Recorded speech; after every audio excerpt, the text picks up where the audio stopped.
Mesdames et messieurs, bonsoir et merci de votre fidélité à votre télévision régionale Prestige TV pour être au diapason des faits marquants d'ici et d'ailleurs. Vous avez raison, la grande édition. Au sommaire, le tout nouveau directeur général des chemins de fer du Sénégal, Malick Ndoye, était ce week-end à Thiès. Il a visité les ateliers du CFS. L'association Sam Sunu Sénégal était en conclave dimanche à Thiès. Les membres se sont prononcés sur la situation politique actuelle que traverse le pays. 3 mois après l'hivernage, les pastèques inondent le marché. Nos reporters ont effectué une descente pour constater de visu l'importance du pastèque. Les échos sur l'international et la page sportive mettront à terme à ce rendez-vous d'information. Merci de votre fidélité. Le développement, c'est dans une poignée de secondes.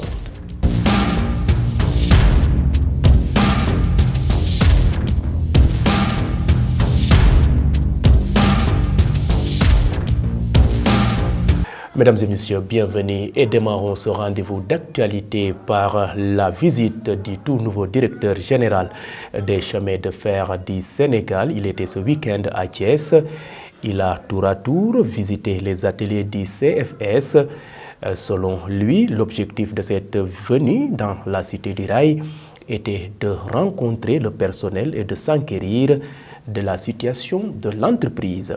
Suivons les explications de Malick Ndoye à la fin de cette visite. Il est au micro de nos reporters Mambiram Sissekei et Fatou Kenya. Tu es venu ici aujourd'hui à Thiès, capitale du Rail, pour visiter l'une des plus grandes agences de CFS, des chemins de fer du Sénégal. L'objectif, c'était vraiment de rencontrer le personnel, d'échanger avec eux, de m'enquérir moi-même des problématiques, mais aussi de me rendre compte de l'état de l'outil industriel. C'est toujours important quand on est porté à ces stations de société nationale de se rendre compte soi-même de ce qui se passe. Je suis venu ici aujourd'hui à Thiès, capitale du Rail, pour visiter l'une des plus grandes agences de CFS, des chemins de fer du Sénégal. L'objectif, c'était vraiment de rencontrer le personnel, d'échanger avec eux, de m'enquérir moi-même des problématiques, mais aussi de me rendre compte de l'état de l'outil industriel. C'est toujours important quand on est porté à ces stations de société nationale de se rendre compte soi-même de ce qui se passe. Il y a des investissements très très lourds qui ont été faits au niveau de l'agglomération dakaroise, sur le TER. Et l'objectif aujourd'hui, c'est qu'au niveau national, qu'on puisse accompagner ces grandes modifications pour permettre un maillage complet du territoire sénégalais en termes de réseau ferroviaire. Il faut qu'on soit en mesure de mettre en œuvre les infrastructures pour que l'utilisation des usagers, des véhicules par les usagers ne soit que le parcours du dernier kilomètre. C'est ça la modernité et c'est ça en train de plein pied dans le développement.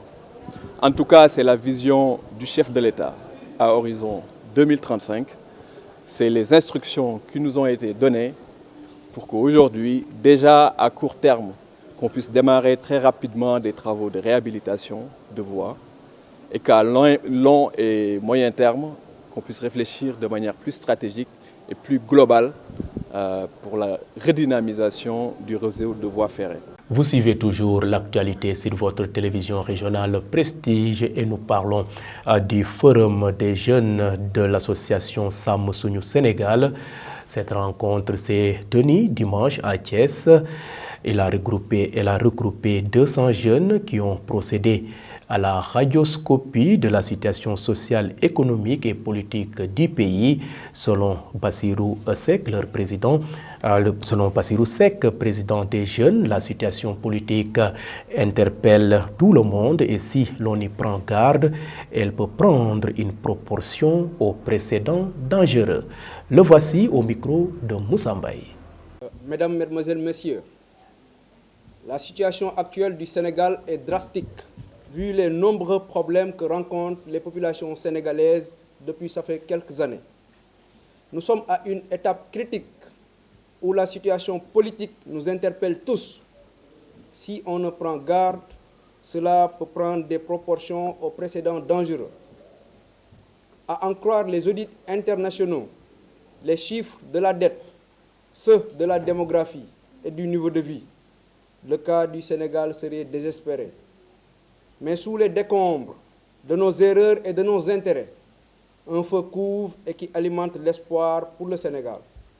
Mesdames, Messieurs, nous sommes envahis à la fois par l'inquiétude, la tristesse et l'espoir. L'inquiétude nous habite car des institutions des plus importantes de ce pays ont perdu toute légitimité et semblent ne plus mettre en avant la justice et la vertu, favorisant ainsi la violence. L'inquiétude nous habite car beaucoup de Sénégalais ont constaté avec amertume que notre Assemblée nationale est devenue une assemblée ou bien un ring de kickboxing. L'inquiétude nous habite quand on compte le nombre de scandales financiers. En effet, la publication presque concomitante des rapports 2021 de l'ARMP et de la Cour des comptes a fini de nous convaincre que notre pays évolue dans un régime kleptocratique, tellement les faits de détournement, de vol et autres indélicatesses financières y sont fréquents. L'inquiétude nous habite quand on voit la situation du Sénégal s'aggraver dans l'agriculture, dans l'industrie, le commerce, le chômage des jeunes, j'en passe.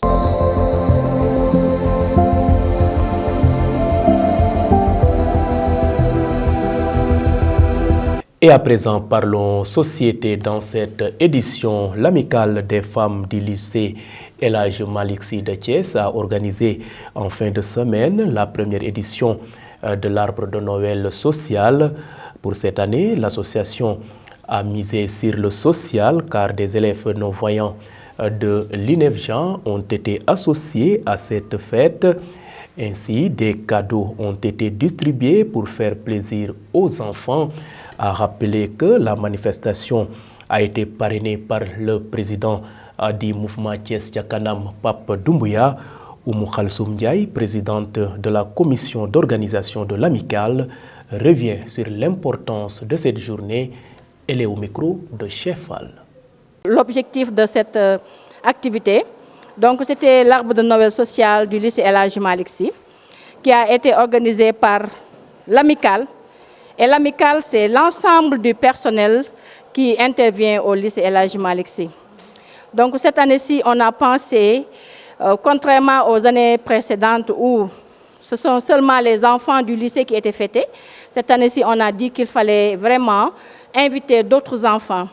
Et par rapport à ce choix, on s'est tourné vers l'INEFJA, parce qu'après tout, c'est des enfants qui, au secondaire, ils évoluent au lycée. Donc, pour respecter le cadre inclusif, on a invité ces enfants-là et vraiment la fête était belle, la fête était superbe. Donc, en dehors des enfants de l'INEFJA, également, il y a les enfants du personnel qui travaille ici au lycée, à savoir le personnel de Sarge, à savoir les vendeuses, à savoir également nos chers gardiens qui assurent la sécurité vraiment de l'école. Donc pour dire tout simplement, c'est une activité qui demande beaucoup de soutien, qui demande beaucoup d'aide. Et c'est dans ce cadre-là qu'on a eu à frapper à la porte de Prestige, notamment à son directeur général, M. Doumbouya, qui nous a accompagnés et qui, au passage, nous remercions beaucoup.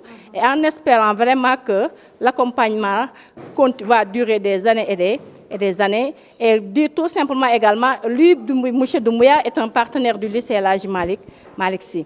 Société toujours, et le reportage du jour fait un focus sur le pastèque. 3 mois après la fin de l'hivernage, le mois de décembre marque la période des récoltes de pastèques dont la plupart ont été semées au mois d'octobre. Les récoltes de ce fruit très prisé semblent être bonnes et pour cause, les artères de la ville de Thiès sont inondées avec ce fruit venu du Saloum. Et pourtant, le pastèque renferme des vertus ignorées par les consommateurs. Nos reporters Adi Aramsek et Doudou Dieye ont effectué une descente pour constater de visu. Reportage. En cette période de l'année, des montagnes de pastèques jonchent partout les abords des grandes artères des villes. Hassan, vendeur de pastèques, nous dit d'où provient cette pastèque qu'il vend et quelle est la période. La pastèque, elle provient du Saloum. Vous voyez la voiture, elle est là, c'est une nouvelle cargaison. Il y a 3 catégories de pastèques. Celle qui mûrit avec la pluie, c'est la première sortie. La deuxième, c'est celle qui provient du Saloum. Elle apparaît lorsqu'on s'apprête à entrer en période de froid, au mois de décembre. Et celle du Wallo qui prend 3 à 4 mois pour mûrir. La pastèque est une excellente source de vitamines qui favorise la santé et stimule le système immunitaire. Deynoy et Siré Touré reviennent sur les bienfaits de la pastèque. La pastèque a beaucoup de bienfaits sur la personne. La graine noire, elle soigne beaucoup de choses, surtout la partie de la pastèque qui se trouve entre la peau verte et l'aliment rouge. C'est cette partie qu'on a tendance à jeter et pourtant c'est la plus importante. Elle fait partie des éléments les plus essentiels de la pastèque. Moi, j'aime la pastèque et j'ai un grand amour pour ce fruit car elle est bonne pour la santé. Elle permet de digérer et elle a beaucoup de vitamines. C'est bien. À chaque descente, j'en achète pour ramener chez moi afin que mes enfants puissent y bénéficier. Consommons la pastèque car ses vertus restent nombreuses.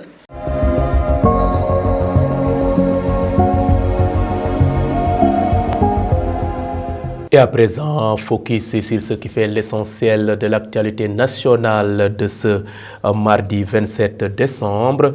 Tournée économique, la ville de Tambacounda a réservé un accueil chaleureux au chef de l'État Macky Sall.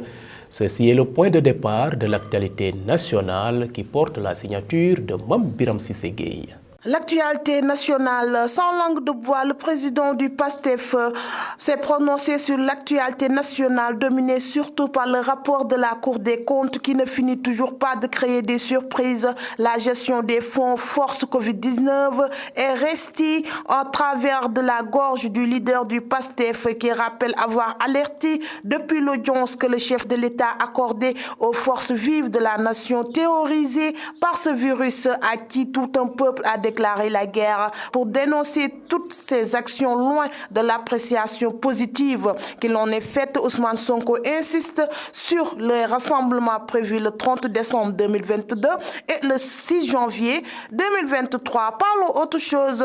Tournée économique, le président de la République a été accueilli lundi sur le tarmac de l'aéroport de Tambacounda au son de la fanfare militaire avec les honneurs par les autorités locales. Un accueil chaleureux et enthousiaste lui a été aussi réservé par les populations de Tambacounda au programme. Le président Macky Sall procédera à l'inauguration du tronçon Tamba-Kidira et du camp militaire de Goudiri avant de lancer des travaux économiques. Une rencontre avec divers acteurs socio-économiques et un conseil des ministres décentralisés figure également dans l'agenda du chef de l'État durant ses visites de 4 jours. Terminons à Thiès. Latir Ndiaye invite la classe politique oppositionnelle à défendre sa position sans gros mots et aux hommes du pouvoir d'assumer leur choix ou de lâcher les privilèges. Le président du mouvement Alliance pour la solidarité LAS, Latir Ndiaye, est apparemment très remonté par la manière de faire des hommes politiques de l'opposition comme du pouvoir. Pour lui, ces deux camps politiques ne jouent pas correctement leur parution pour l'intérêt unique des populations. Le contexte politique dans lequel est plongé le Sénégal fait que la classe politique est dans le temps des calculs, de la peur, de la terreur, crache-t-il. En effet, la politique, moment où espace de parole et d'action, estime-t-il, aujourd'hui est infesté par le terrorisme verbal. C'était tout pour l'actualité nationale.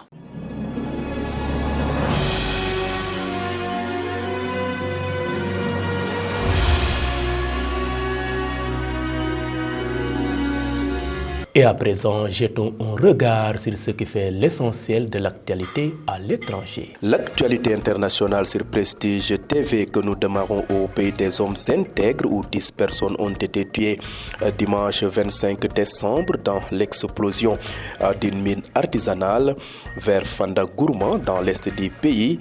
5 autres ont été blessés selon un communiqué du gouverneur de la province. Pour rappel, leur bus de transport a roulé sur un engin explosif improvisé vers la commune de Bougui. En République démocratique du Congo, les rebelles du M23 ont accepté de se retirer de Kibumba, une localité stratégique située à quelques kilomètres de Goma. Depuis la relance de son offensive en octobre, la rébellion Tutsi du M23 a conquis de vastes pans du territoire du Nord Kivu, province congolaise frontalière du Rwanda, entraînant une brutale montée de tension entre Kinshasa et Kigali. Bouclons ce rapide survol de l'actualité internationale dans la Corne de l'Afrique où une délégation du gouvernement éthiopien s'est rendue lundi 26 décembre dans la capitale du Tigré, dans le nord du pays, pour une première visite officielle depuis plus de 2 ans dans cette région rebelle après un accord de paix signé début novembre. Ce groupe d'officiels de haut rang s'est rendu à Mekele pour superviser l'application des principaux points de l'accord de paix signé à Pretoria le 2 novembre dernier, a annoncé le service de communication du gouvernement dans un bref communiqué.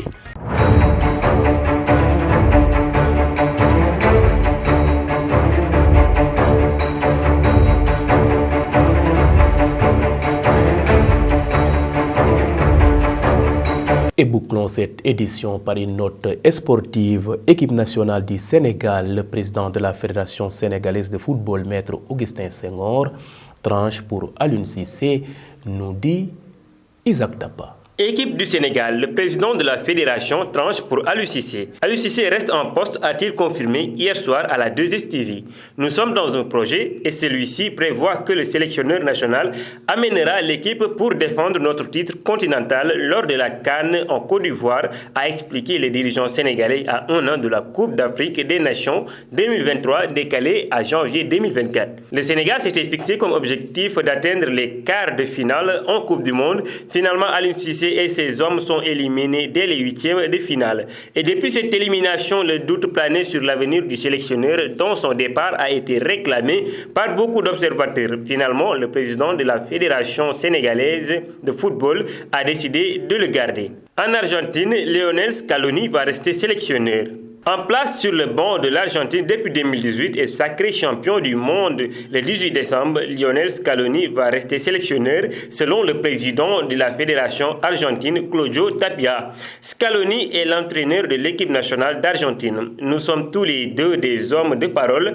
Nous nous sommes dit oui, je ne doute pas qu'il continuera, a-t-il déclaré lors d'une conférence de presse dans la province de San Juan. Ce lundi, renseigne l'équipe. Après avoir remporté la Copa América en 2021, premier trophée international de l'Argentine depuis 1993, le technicien de 44 ans a conduit l'Albiceleste à un 3e sacré en Coupe du Monde. Et enfin, concernant Cristiano Ronaldo, il part à Al Nassr. La visite médicale est fixée. Le cas de Cristiano Ronaldo n'en finit plus d'alimenter cette fin d'année. Après avoir résilié son contrat avec Manchester United et une Coupe du Monde 2022 qu'il a terminé sur le banc après l'élimination contre le Maroc en quart de finale, 1-0, Cristiano Ronaldo est toujours à la recherche de son nouveau club. Et le club saoudien Al Nassr est le plus proche pour l'enrôler. Selon nos informations, Al Nassr continue de pousser et est de plus en plus confiant pour trouver un accord avec l'ancienne légende du Real Madrid. Et d'après les dernières nouvelles de CBS Sport, le club saoudien est très confiant au sujet de la signature de la légende portugaise et aurait déjà programmé une visite médicale. C'était tout pour la page sportive.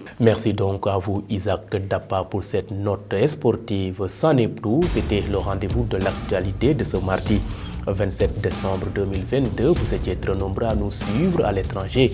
grâce au réseau IPTV. D'autres optent pour nos différentes plateformes, à savoir le site d'information www.prestigethies.com, les pages YouTube et Facebook Live.